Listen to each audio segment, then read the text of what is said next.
SP madam अपनी गाड़ी से कहीं जा रही थी, तभी अचानक से रास्ते में उसे कुछ भीड़ दिखाई देती है और जैसे ही मैडम उतरकर देखने लगती है तो उसे दिखता है कि कुछ लोग एक व्यक्ति पर पिटाई लगा रहे हैं। इसके बाद मैडम उन लोगों को इधर उधर करती है और पिटने वाले व्यक्ति को देखते ही बड़ी हैरान हो जाती है, क्योंकि दोस्तों वह जो पिटने वाला व्यक्ति था वह और कोई नहीं, उसी का तलाकशुदा पति था जिससे कुछ दिनों पहले उसका तलाक हो गया था। इसके बाद इस कहानी में कुछ ऐसा होता है जिसकी किसी ने कल्पना भी नहीं की होगी। क्या हुआ था इस कहानी में, इससे आगे पूरी कहानी की सच्चाई जानने के लिए वीडियो को अंत तक जरूर देखें। उत्तर प्रदेश के लखनऊ के अंदर एक लड़का रहा करता है जिसका नाम है राकेश। राकेश के पास ढेर सारी जमीन जायदाद है, रुपए पैसों की उसे कोई भी दिक्कत नहीं है और वह शादी के योग भी हो गया है। यानी कि जो कुछ उसे पढ़ाई करनी थी वो पढ़ाई लिखाई तो उसने कर ली है और उसके बाद अब उसकी शादी का समय आ गया है। तो उसके माता पिता उसके लिए लड़की ढूंढते हैं और ढूंढते ढूंढते उन्हें एक लड़की मिल भी जाती है। लड़की का नाम होता है नीतू। नीतू जो कि गाजियाबाद की रहने वाली है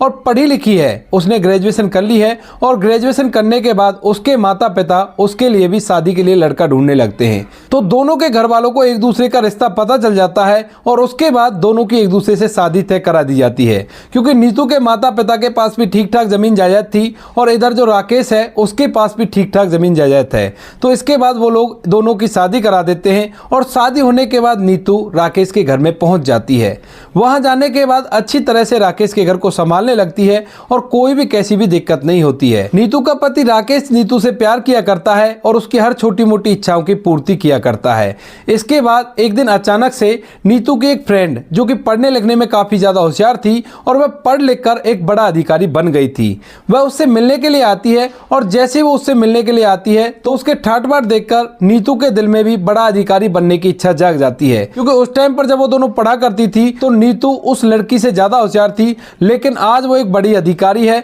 और नीतू ऐसे घर के चूल्हे चौके में रह गई है। तो इस बात को सोचकर वह सोचने लगती है कि क्यों ना मैं भी पढ़ाई लिखाई करूं और पढ़ाई लिखाई करने के बाद मैं भी आईपीएस ऑफिसर बन जाऊं। इसके बाद जब उसकी सहेली वहां से चली जाती है तो वह अपने पति से इस बारे में बात करती है, कहती है कि देखो ये मेरी सहेली है और ये पढ़ाई लिखाई में मुझसे कमजोर थी, लेकिन आज ये एक बड़ी अधिकारी है और मैं ऐसे ही घर के अंदर काम धंधे करती हुई रह गई हूँ। इसके बाद उसके पति पूछने लगते कि बताओ फिर तुम क्या चाहती हो, तो वो कहती है कि मैं भी एक बड़ा अधिकारी बनना चाहती हूँ, जो कुछ ये कर सकती है वो मैं भी कर सकती हूँ। अब इस बात को सुनने के बाद जो राकेश होता है वो उससे कहने लगता है कि ये तो बड़ी अच्छी बात है, लेकिन उसके लिए मुझे माता पिता से आज्ञा लेनी होगी, क्योंकि रुपया पैसा तो हमारे पास काफी है, लेकिन एक पद की कमी थी, अगर तुम बड़ा अधिकारी बन जाती हो तो उस कमी की भी पूर्ति हो जाएगी। ऐसा कहकर राकेश नीतू की बात मानने के लिए तैयार हो जाता है और नीतू भी इस बात को सुनकर बड़ी खुश हो जाती है, क्योंकि उसकी सास उसे बड़ा ही प्यार किया करती थी और वह सोचती है कि सास तो मना करेगी ही नहीं और ना ही ससुर जो मना करेंगे।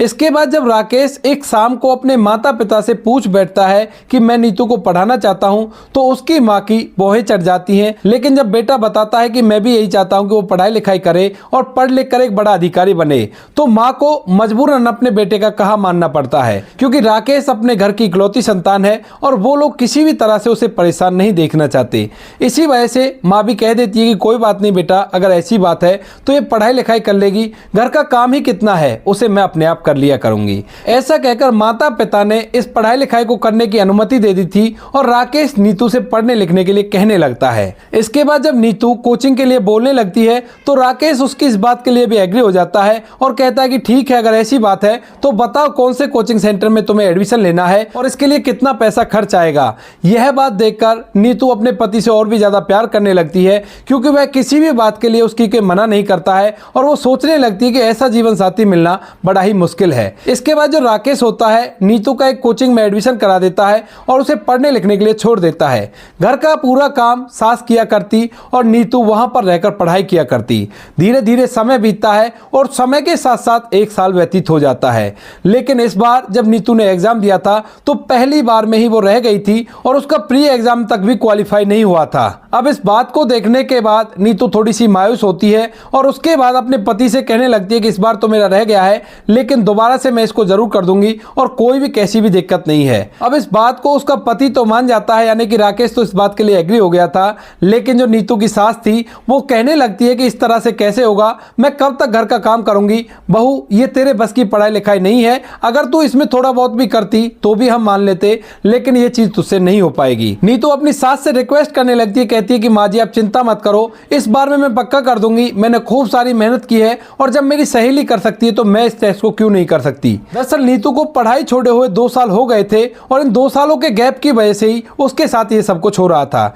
इसके बाद जैसे तैसे करके वो अपने ससुराल वालों को मना लेती है और दोबारा से इस टेस्ट की तैयारी करने लगती है। इधर जो पति राकेश होता है वह कहता है कि नीतू ये लास्ट बार है, अगर इस बार में होता है तो ठीक है, उसके बाद फिर तुम घर का काम धंधा ही देख लेना, उसके बाद तुम्हें ये टेस्ट करने की जरूरत नहीं है। नीतू भी इन सभी बातों के लिए हामी भर लेती है और धीरे धीरे एक और साल बीत जाता है। अब जैसे दूसरे अटेम्प्ट के प्री एग्जाम का रिजल्ट आता है तो नीतू को पता चलता है कि उसने प्री एग्जाम क्वालिफाई कर लिया है और उसके बाद अब उसे मेन की तैयारी करनी थी। इसके बाद नीतू मेन की तैयारी करने लगती है और उसके पति उसे और भी ज़्यादा अप्रिशिएट करने लगते हैं, कहते हैं कि शाबाश नीतू, मेरे हिसाब से तू इसे ज़रूर कर लेगी और ये दूसरा एग्जाम भी तू आराम से क्वालिफाई कर लेगी। इसके बाद जैसे ही मेन का रिजल्ट आता है तो एकदम से राकेश की उम्मीदों पर पानी फिर जाता है और इधर जो नीतू होती है उसे भी निराशाओं का सामना करना पड़ता है, क्योंकि इस एग्जाम में नीतू क्वालिफाई नहीं कर पाई थी और उसका सपना उसे टूटता सा दिखाई देता है। लेकिन नीतू ने जो मेहनत की थी उस मेहनत को देखकर नीतू सोचती है कि अगर एक बार और मैं इसको करूंगी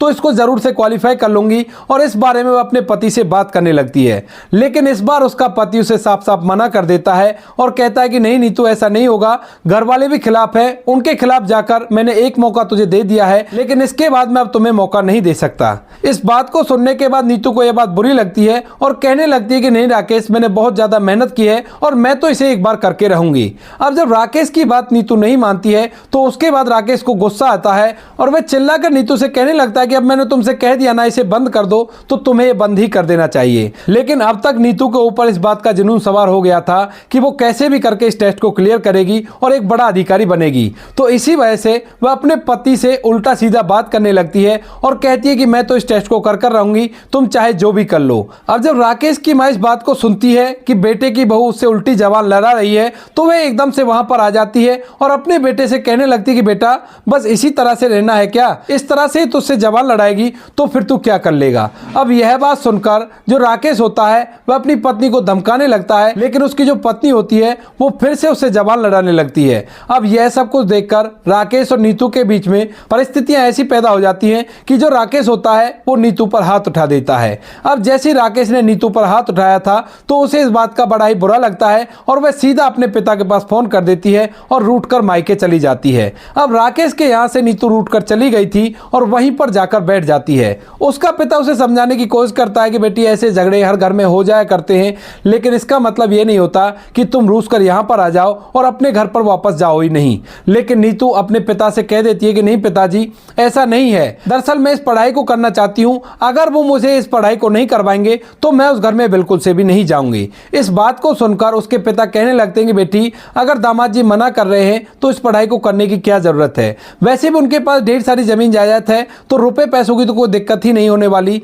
तो वह अपने पिता से कहने लगती है कि पिताजी रुपए पैसों की दिक्कत नहीं है, लेकिन दिक्कत है तो केवल रुतबे की। मेरी सहेली ने यह काम किया है और वो मुझसे पढ़ने में थोड़ी कमजोर थी, लेकिन फिर भी वो एक बड़ी अधिकारी है, तो मैं भी बड़ा अधिकारी बनना चाहती हूँ, क्योंकि बड़े अधिकारी को गाड़ी भी मिला करती है, साथ में सिक्योरिटी भी मिला करती है और जब बड़ा अधिकारी चलता है तो अलग तरह की फीलिंग आती है। ऐसा कहकर वो अपने पिता से इस पढ़ाई को करने के लिए कहने लगती है। तो जो नीतू का पिता होता है वह राकेश के पास फोन मिलाता है और कहता है कि बेटा अगर बेटी की जिद है तो एक बार इसे चांस देकर और देख लो, ये कह रही है कि एक बार मैं क्वालिफाई कर लूंगी और ये इसकी जिद ही समझ लो। लेकिन जो राकेश होता है वह अपनी पत्नी से नाराज था, क्योंकि उसने अपनी पत्नी को सब कुछ देने की कोशिश की थी, लेकिन उसकी पत्नी एक छोटी सी चीज उसके लिए नहीं छोड़ सकती थी। यह बात राकेश को बुरी लग गई थी, तो वो कहने लगता है कि ऐसा कुछ भी नहीं होगा, अगर इसे यहाँ पर आना है तो पढ़ाई लिखाई से बिल्कुल अलग होना पड़ेगा और उसके बाद ही मैं इसे अपने घर में रखूंगा, वरना अगर इसकी जिद है तो ये वहीं पर रह लेगी और मैं इसे तलाक भी दे दूंगा। इसके बाद जो नीतू होती है अपने पिता के पास में ही खड़ी हुई थी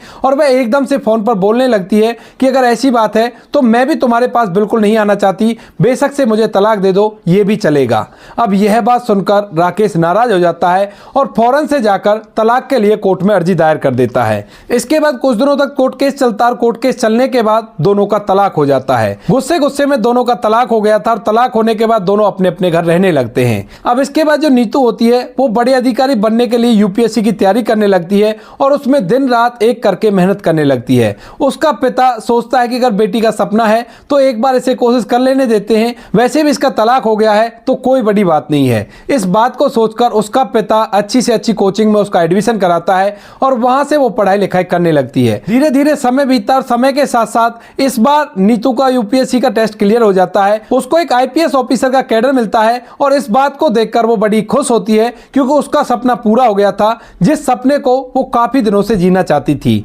पिता को यह बात पता चलती है तो वह भी इस बात की बड़ी खुशी मनाते हैं और सोचते हैं कि चलो कोई बात नहीं, बेटी का तलाक तो भले ही हो गया है लेकिन फिलहाल अब उसकी जिंदगी सेट हो गई है। ऐसा सोचकर पिता अपने आप को संतुष्ट करता है और इसके बाद जो बेटी होती है वो ट्रेनिंग करने के लिए चली जाती है। ट्रेनिंग करने के बाद जब उसकी पोस्टिंग होती है तो उसे लखनऊ की पोस्टिंग मिलती है और वहां पर जाकर वह कार्यभार को संभालने लगती है। जैसे ही वो इस कुर्सी पर बैठती है जिसके लिए उसके पति ने और उसने काफी सारे सपने देखे थे, एकदम से उसकी आंखों से आंसू छलकने लगते हैं और अपने पति की वो सारी बातें याद आ जाती हैं जब वो अकेले में उससे कहा करता था कि जब तुम बड़ी अधिकारी बन जाओगी तो देख लेना चारों तरफ लोग मेरी वाहवाही करने लगेंगे और सभी लोग मुझसे डरा करेंगे। इस बात को कहते हुए कभी वो दोनों एक दूसरे से ठठोल किया करते थे, लेकिन आज जब ये कामयाबी उसके पास है तो आज उसके पति इसमें साथ नहीं है और यह बात सोचकर उसकी आंखें नम हो जाती है। लेकिन फिर वो सोचने लगती है कि जो कुछ हो गया है अब उसको बार बार सोचने से क्या फायदा, ये तो एक ऐसी चीज है जिसमें ना तो मेरी चल सकती और ना ही मेरे पति की चल सकती। ऐसा सोचकर जो नीतू होती है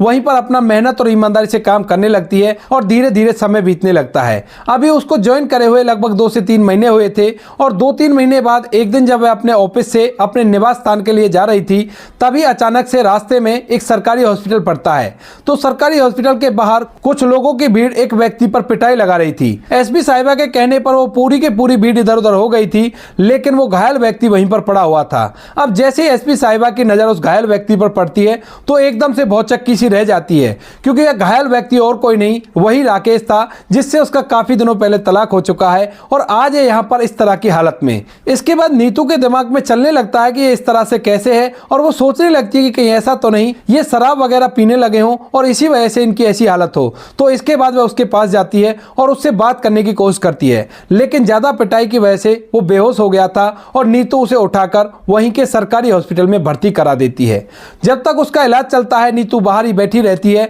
और वहीं पर उसका वेट करती रहती है। लगभग 3 घंटे के बाद उसे होश आता है और जैसे उसे होश आता है तो डॉक्टर साहब उसे बताते हैं कि उसे होश आ गया है जिसको आप यहाँ पर लेकर आई थी। इसके बाद नीतू अंदर जाती है और अंदर जाने के बाद उससे बात करने लगती है। कहती है कि राकेश तुम्हारी ये हालत ऐसी कैसे हो गई, आखिर क्या हुआ है तुम्हें और वो लोग कौन थे और किस वजह से तुम्हें पिटाई लगा रहे थे। अब जब राकेश देखता है कि सामने और कोई नहीं नीतू है और वो भी सरकारी अधिकारी बन चुकी है क्योंकि फिलहाल नीतू ने अपनी वर्दी पहन रखी थी, और जब राकेश नीतू को वर्दी में देखता है तो एकदम से उसकी आंखें छलकने लगती है। कहता है कि नीतू तुम यहाँ पर क्या कर रही हो। इसके बाद नीतू से बताती है कि कुछ लोग तुम्हें वहां पर पीट रहे थे, तभी मैं वहां से गुजर रही थी तो मैंने ही तुम्हें बचाया है और बचाने के बाद तुम होश में नहीं थे और इसी वजह से मैंने तुम्हें उठाकर यहाँ पर भर्ती करा दिया है। लेकिन मैं ये जानना चाहती हूँ कि वो लोग तुम पर पिटाई क्यों लगा रहे थे, क्या तुमने कोई गलत काम किया है। तो इसके बाद राकेश कहने लगता है कि हाँ मैंने एक गलत काम किया था और उसी की सजा अब तक भुगत रहा हूँ। अब इस बात को सुनकर नीतू थोड़ी सी हैरान होती है और पूछने लगती है कि कौन सा गलत काम किया है। देखो अगर तुमने गलत काम किया है तो यहाँ की फिलहाल एसपी मैं ही हूँ और मैं तुमको बिल्कुल भी माफ करने वाली नहीं हूँ। इस बात को सुनकर राकेश कहने लगता है कि हाँ मुझे पता है कि तुम मुझे माफ नहीं करोगी क्योंकि वो गलत काम मैंने तुम्हारे साथ ही किया है। अगर मैं उस टाइम पर तुम्हें लेने के लिए दोबारा से आ जाता और तुम्हें एक और मौका दे देता तो आज हम सभी लोग साथ रहते और कोई भी कैसी भी दिक्कत नहीं होती। इस बात को सुनकर नीतू थोड़ी सी गहन सोच विचार करने लगती है और सोचने लगती है कि राकेश के माता पिता को तो कुछ नहीं हो गया जिस वजह से इसको पिटाई लग रही थी। तो पूछने लगती है कि राकेश क्या हुआ है, साफ साफ मुझे बताओ, पहेलियां तो मत ही बुझाओ। अब इस बात को सुनकर राकेश उसे बताने लगता है कि नीतू, जब तुम चली गई थी तो उसके बाद माता पिता की मर्जी से मैंने एक और लड़की से शादी कर ली, लेकिन उस लड़की ने मेरी जायदाद देखकर मुझसे शादी की थी और उसके परिवार वाले मुझसे पैसा ऐंठना चाहते थे। अब जैसी पहली बार उसे बच्चा होने वाला था तो बच्चा होने के दौरान अचानक से उसकी मौत हो जाती है, लेकिन यह बात जैसे मेरे सास ससुर को पता चलती है तो वो लोग इस बात पर बहुत जोर से भड़क जाते हैं और उल्टा मुझ पर इस बात का ब्लेम डालने लगते हैं कि तुमने अपनी पत्नी की अच्छे से देखभाल नहीं की, इसी वजह से इसकी मौत हो गई है और इसके जिम्मेवार तुम हो। वो कैसे भी करके मुझसे पैसा ऐंठना चाहते थे और इसी वजह से उन लोगों ने यह कहानी गढ़ी थी। अब इसके बाद जब मैं उनसे विरोध करने लगता हूं तो वो लोग कुछ लोगों को अपने साथ लेकर आए थे और वही लोग यहां पर मिलकर मुझ पर पिटाई लगा रहे थे। अब यह बात सुनकर नीतू के समझ में आ जाता है कि किस वजह से राकेश को पिटाई लग रही थी, क्योंकि नीतू अभी तक कुछ दिनों यहां पर काम कर चुकी थी और काम करने के बाद ये सारी बातें उसको समझ में आने लगी थी। क्योंकि अक्सर ऐसा हुआ करता है कि पैसे ऐंठने की वजह से झूठे मुकदमे भी लोगों पर दर्ज करवा दिए जाए करते हैं ताकि उनसे पैसे लिए जाए और पैसे लेने के बाद अपने जीवन को व्यतीत किया जाए। इसके बाद राकेश नीतू की तरफ गौर से देखता है और गौर से देखने के बाद नीतू से कहने लगता है कि नीतू, क्या तुमने दूसरी शादी कर ली? तो नीतू कहती है कि नहीं राकेश, मैंने दूसरी शादी नहीं की है। दरअसल अभी कुछ दिनों पहले मेरी पोस्टिंग यहाँ पर हुई है और अभी तक दूसरी शादी के बारे में सोचा नहीं है। तो राकेश इस बात को देखकर कुछ सोचता है और कुछ कहना चाहता है, लेकिन फिलहाल वो उससे कुछ कह नहीं पाता है और कहता है कि ठीक है नीतू, अब मैं ठीक हूँ, अब तुम बेशक से यहाँ से चली जाओ, अब तुम्हारा यहाँ पर कोई भी काम नहीं है। इसके बाद नीतू वहां से जाने लगती है और जाते जाते कई बार वो मुड़ मुड़ कर राकेश की तरफ देखती है। नीतू वहां से चली गई थी और राकेश मन के अंदर बहुत गहन सोच विचार करता है इस बारे में कि नीतू बड़ी अच्छी लड़की थी, क्योंकि जब उन दोनों का तलाक हुआ था तो तलाक के एवज में कुछ रकम कोर्ट ने तय की थी, लेकिन नीतू ने उसे लेने से मना कर दिया था और कहा था कि मुझे रुपए पैसों की कोई भी दिक्कत नहीं है, मैं अपनी मर्जी से तलाक ले रही हूं तो ये मुझे पैसा क्यों देंगे। ऐसा कहकर उसने रकम लेने से मना कर दिया था। और इसके बाद जब उसकी दूसरी शादी हुई है तो उसकी पत्नी के घर वाले उसे खामाखा पिटाई लगा रहे हैं और सोच रहे हैं कि किसी भी तरह से इससे पैसे ऐंठे जाएं। अब इसके बाद वही होता है जो राकेश को डर था। राकेश के ससुराल वालों ने उस पर केस कर दिया था और कहा था कि 18 लाख रुपए दो और उसके बाद हम राजीनामा करेंगे। राकेश के पास रुपए पैसों की तो कोई भी कमी नहीं थी, लेकिन उसके पैसे कहीं पर अटके हुए थे और वह 6 महीने बाद आने वाले थे। तो वह अपने ससुराल वालों से बात करता है कि ऐसा करना, 6 महीने बाद मैं आपको पैसे दे दूंगा, लेकिन उससे पहले आप इस केस के चक्कर को बंद कर दो और कोई भी कैसी भी दिक्कत नहीं है। वो लोग मना कर देते हैं तो राकेश अपनी तलाकशुदा पत्नी नीतू के पास जाने का फैसला करता है और वहां पर जाकर उससे बात करने लगता है। अब जब नीतू पूरी तरह से राकेश की समस्या को सुनती है तो वो कहने लगती है कि देखो, लड़की वालों का पक्ष है और उनकी बेटी की जान चली गई है, तो इसमें मैं तुम्हारी कोई भी मदद नहीं कर सकती। वो जैसा कह रहे हैं वो चीज तुम्हें माननी होगी, उन्हें पैसे तो देने ही होंगे। तो राकेश कहता है कि ठीक है, अगर ऐसी बात है पैसे देने होंगे तो तुम उनसे कहकर मुझे 6 महीने की मोहलत दिलवा दो और उसके बाद मैं उनके पैसे दे दूंगा, लेकिन उससे पहले केस को बंद करा दें, क्योंकि चारों तरफ इस बात से बदनामी हो रही है। अब इस बात को सुनकर नीतू कहने लगती है कि क्यों, तुम्हारे पास पैसे नहीं है? तो राकेश कहने लगता है कि पैसे तो हैं, लेकिन 6 महीने बाद मेरे पैसे वापस आने हैं। अब इस बात को सुनकर नीतू कुछ सोचने लगती है और सोचकर कह देती है कि ठीक है, अगर ऐसी बात है तो मैं तुम्हें पैसे दे देती हूं और उन पैसों से तुम अपनी जान छुड़ा लेना और उसके बाद में मेरे पैसों को लौटा देना। यह सुनकर राकेश, जो कि मजबूर था नीतू से पैसे लेने के लिए, और वो कहता है कि ठीक है, अगर ऐसी बात है तो तुम ही पैसे दे दो और उनसे हमारा राजीनामा हो जाएगा। राजीनामा होने के बाद नीतू राकेश से बात करने लगी थी। इधर जो राकेश था वह भी नीतू से बार बार मौके ढूंढा करता बात करने की, थोड़े थोड़े करके उसे पैसे लौटाता है और यह बात नीतू को भी समझ में आ जाती है। इसके बाद एक दिन नीतू अपने पिता से बात करती है, क्योंकि उसके पिता उसे शादी के लिए कह रहे थे। तो नीतू कहती है कि पिताजी, क्यों ना मैं उसी लड़के से शादी कर लूं जिससे मेरा तलाक हो गया था, क्योंकि जिस दूसरी लड़की से उसकी शादी हुई थी उसकी तो मौत हो चुकी थी और उसका बच्चा भी इसी डिलीवरी के दौरान इस दुनिया को छोड़कर जा चुका था। और उसका पिता जब इस बात को सुनता है तो वो भी इस बात के लिए एग्री करता है। 2 दिन बाद उसका पिता सीधा राकेश के घर पहुंच जाता है और वहां जाकर दोबारा से अपनी बेटी की शादी की बात करने लगता है। राकेश जब ये बात सुनता है तो एकदम से अपने माता पिता से इसलिए हामी भर लेता है, कहता है कि मैं भी यही चाहता था, लेकिन जो कुछ भी हमने नीतू के साथ किया है उस वजह से मैं उनसे कह नहीं पा रहा था। इतनी ही देर में राकेश की माँ भी वहां पर आ जाती है और हाथ जोड़कर नीतू के पिता के सामने कहने लगती है कि हमारी पहली बहू तो देवी थी, क्योंकि दूसरी बहू ने आकर उन्हें सब कुछ चीज दिखा दी थी, जिस वजह से वो नीतू को देवी का रूप बता रहे थे। इसके बाद दोनों की की बातें तय हो जाती हैं। बातें तय होने के बाद दोनों की दोबारा से शादी हो जाती है। शादी होने के बाद अब दोनों एक दूसरे के साथ हंसी खुशी अपना जीवन व्यतीत कर रहे हैं और अब उस घर के अंदर पैसे के साथ साथ एक सरकारी पोजीशन भी है, जिसकी वजह से सभी लोग राकेश की गांव में इज्जत करने लगते हैं। जिनको भी इस बात के बारे में पता चलता है कि इस तरह से हुआ था तो लोग बड़ा ही आश्चर्य मानते हैं कि इस तरह से कैसे हो गया और यह चीज होना लाजमी नहीं था। तो दोस्तों ये थी आज की कहानी। आपको जैसी भी लगी हो कमेंट सेक्शन में बता देना। बाकी वीडियो अच्छी लगी तो वीडियो को लाइक और चैनल को सब्सक्राइब जरूर करें ताकि हमें थोड़ा सा हौसला मिले आप लोगों के लिए ऐसे अच्छे वीडियो बनाने के लिए। इन कहानियों को सुनाने का उद्देश्य किसी को परेशान करना बिल्कुल भी नहीं है। यह कहानी आपको इसलिए सुनाई जाती है ताकि आप लोग इन कहानियों में से कुछ ना कुछ सीख सको और अपने जीवन में उस चीज को अप्लाई कर सको। मिलते हैं किसी नेक्स्ट वीडियो में नए टॉपिक के साथ। तब तक के लिए जय हिंद, जय भारत, जय हिंदुस्तान।